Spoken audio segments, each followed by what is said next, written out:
Hello everyone, After Master974 here again today. Welcome to a very different video. I'm working on a little passion project called Air Exchange Retail, and I've run into a little problem recently, and so I wanted to demonstrate that I know what I'm doing by creating an example map in Unity to demonstrate what I'm struggling with essentially.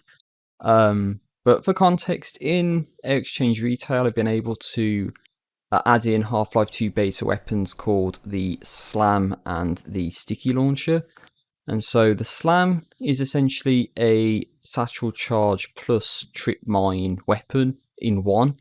So if you imagine from Half-Life 1 you have the satchel charge, you can chuck it and detonate it remotely. And the trip mine, you can attach it up against the wall, it creates a beam, and if something breaks the beam, then the trip mine blows up. Well, essentially, the Slam is both of those put together.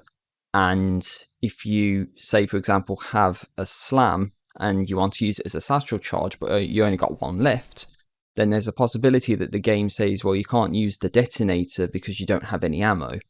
Now, I think I fixed that. There might be a small number of cases where it bugs out and it doesn't do what it's supposed to, which is you can select the detonator and then blow up the remaining satchel charges in the world, and then it removes the weapon from your inventory, so then you can't go back to it.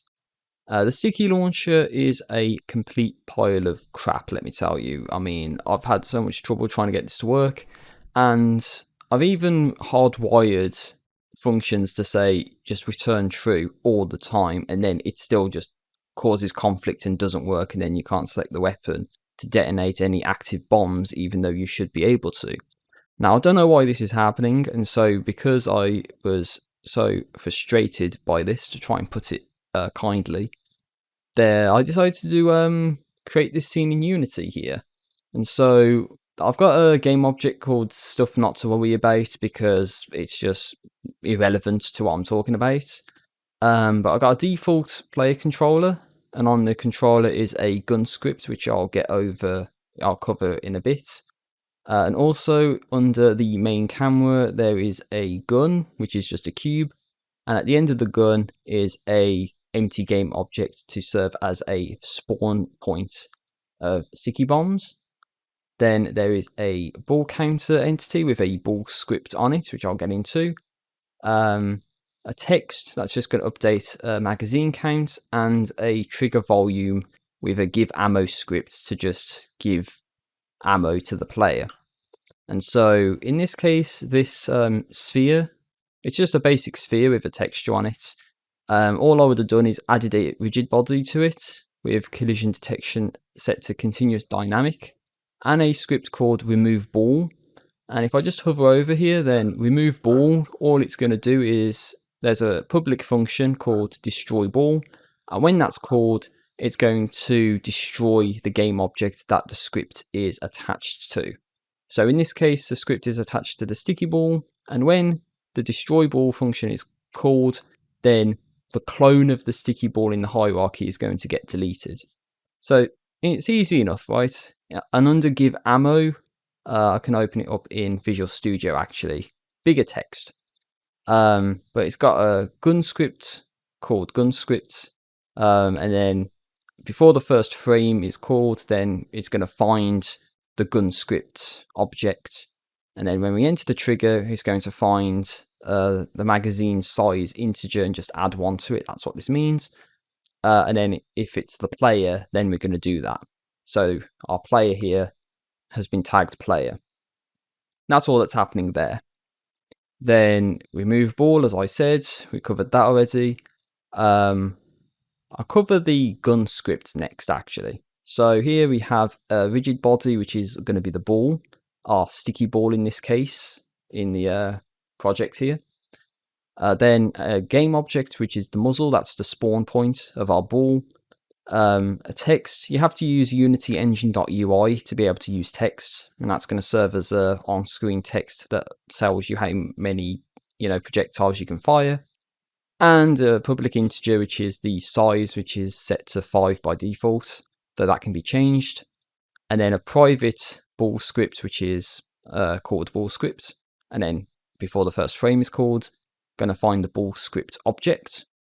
And then in update, which is essentially item post frame in source terms, it's something that gets updated every frame. Then the text of the magazine text on screen is going to be magazine size, and then you add on to that the magazine size integer but as a string. And then, for instance, it's going to start off at 5, but then when you press the left mouse button, it's going to go down by 1, so then it's going to say 4, and it's going to update, and you'll see it as I test the scene later. Then when we press the left mouse button, which is this line here, then you want to create the projectile. So we want to instantiate or create our ball, which is our sticky ball, at our muzzle's position with the muzzle's rotation. And then once that's created, we're just going to add some force to it. So it's going to add a little bit of a little bit of horizontal and vertical variation, but it's mostly the forward direction, so heading away from the player with some force. Then the integer magazine size is going to get subtracted by 1. That's all that minus means. Then we're going to create an integer called I and set that to an integer value called list in our ball script. And then there's an array called total balls in the ball script. And so the if element of that, or the list variable, is then going to be set to the game object that we created. It might sound complicated. I'll cover that very soon, don't worry. But essentially, if we have no projectiles, then I is going to be 0. And then the first element of an array is the 0th element. And so we're setting the 0th element to be the projectile that was created. That's all we're doing there. And then add is just going to increase this list variable by 1 in the ball script. And then we want to do this supposing we have some ammo. So if our magazine size is bigger than 0, then we do this. If it's equal to 0 or less than 0, we're not going to do this. That way we don't fire projectiles when we don't have ammo, because that's impossible. Then this is if we press the right mouse button. Then again, we're going to create an integer called I, and it's the list value, the list integer from the ball script, which I'll get to. And then if it's equal to 0, then we just want to exit out the function immediately. So if we don't have any balls in our scene in this case, then we don't want to try and remove a ball when there's no balls, right?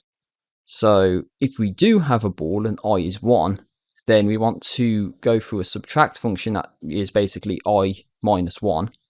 And then the value I here is -1. So in this case, the list value is going to be -1, and then the local value here is going to be -1 as well. That's all that's happening here.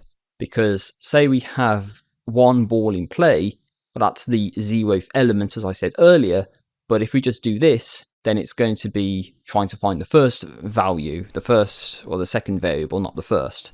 So we have to -1 to then be able to reference the correct array element, right? That's all that's really happening here.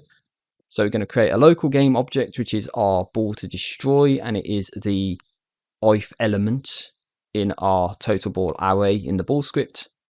And the remove ball script is the remove ball component of this game object called ball to destroy, which is one of these sticky balls. The sticky ball has the remove ball script on it. So then we're going to call our destroy ball. That's going to destroy the ball from the hierarchy. And then that element is going to be set to an empty string, essentially. So it's just an empty value, so then it can get populated by a projectile later. And then that can get destroyed later as well. So if that's not making any sense, then I'll move on to the ball script and try and clarify some stuff if possible. But we've got our game object array, and it's called total balls, and an integer called list, a private gun script. And so before the first frame, our list is going to be 0 because we're not going to have any balls in play, and the gun script is the gun script object that we're trying to find. Then, as I said, add, we're just going to add 1 to our list integer. Subtract, we're going to take 1 away from our list integer. And then in update, what we're going to say is if the enter button is hit, Then we're going to go through a Boolean function called check condition, and then we're going to output a message to the console down in the bottom left.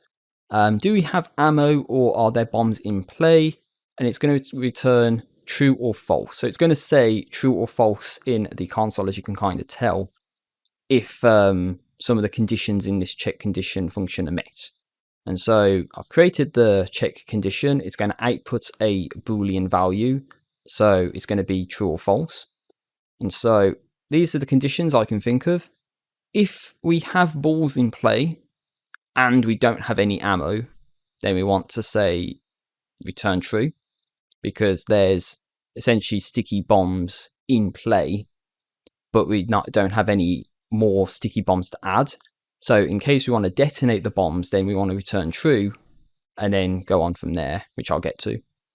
If we don't have any bombs in play, but we have ammo in the magazine, then we want to return true. And then if there's bombs in play and we have ammo in our magazine, we want to return true. And so the last case is if we don't have any sticky bombs in play and we don't have ammo in our magazine, then we want to return false. So the 4 conditions: there's bombs in play but no ammo, there's no bombs in play but there's ammo, there's bombs in play and there's ammo, and the last one is there's no bombs and there's no ammo, essentially. And so with all that being said and done, I think I've covered everything. And if I just make sure I select the ball counter here, then what I said earlier would begin to hopefully make sense. So if I stretch this over, this is a 1080p window. The game scene looks very condensed, I know. And the magazine size could be, better allocated, I guess. But essentially what happens is that if I press left click, then a ball gets created. There's a clone in the hierarchy, and in ball counter in our ball counter entity, the first element 0, is populated by the sticky ball that we created. And you can continue to create sticky balls, as many as you want to. Magazine size is 0 because that's reading the magazine size integer. Now that it is 0, we can't create any more balls.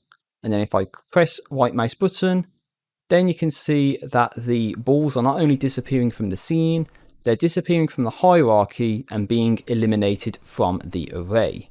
And then when we have 0 balls in play and 0 magazine size, if we press enter, then it says false in the console here. So do we have ammo? No. Are there bombs in play? No. So it's false. Now I've created a trigger volume in the middle, and that gives the player magazine size every time they go into it. And so if we press enter now, there's no bombs in play, but we have ammo, so it's going to return true. If I fire 1 time, there's ammo and a ball in play, that's going to return true. And so the last condition is that we have emptied all our balls out. We have no more ammo in the magazine, but there's balls in the scene, and if we press enter, that returns true. See, this is the complication in the Air Exchange mod, the Air Exchange Retail mod, is that we want to have this situation. The magazine size is 0, but there's balls in the scene, and so you want it to output a value of true. But something's going on behind the scenes, and it's overriding that true to be a false somewhere, and I don't know why. And then if you were to deselect the weapon, then you can never select it again because it says, oh, you don't have ammo, even though you should be able to select it because you've got active bombs in the scene. So I've done this as a proof of concept to say, well, yeah, I know what it is that I want to do. It's not really my fault that Source is being a piece of crap and doesn't want to work for me. So essentially, this is the situation that I wanted to outline. It seems as if I've run into a problem because I was looking at the wrong thing. Sorry, I thought it said it was outputting false values when it wasn't. It was outputting true values. Excuse me. I was going to say I thought there's a problem with this and I don't know what I'm talking about. Then the whole video is null and void. But no, it's I interpreted a true as a false. Excuse me. So that's essentially the video. I don't know if anyone watching this is going to care or know what I'm talking about, or is going to know how to fix this situation in the Source engine. But quite frankly, I just wanted to do this video to get it off my mind, because this has been something that I've been pretty frustrated with recently. And so hopefully when the Air Exchange Retail mod launches, you're going to have this problem with the sticky launcher, hopefully not with the SLAM, as I mentioned. And I'm not really sure how that's going to be fixed. But this is the proof of concept right here to say, yeah, I know what it is that I want it to do. It's not really my fault that the Source engine doesn't want to play ball with me. So yeah, I hope you enjoyed this sort of ranty, very impromptu style video. And if you want to comment, then please do let me know what you think. And then, well, that's going to be the end of the video. So thanks for watching. Take care as always. Peace out. Like, comment, subscribe, and all that. And see you for the next video.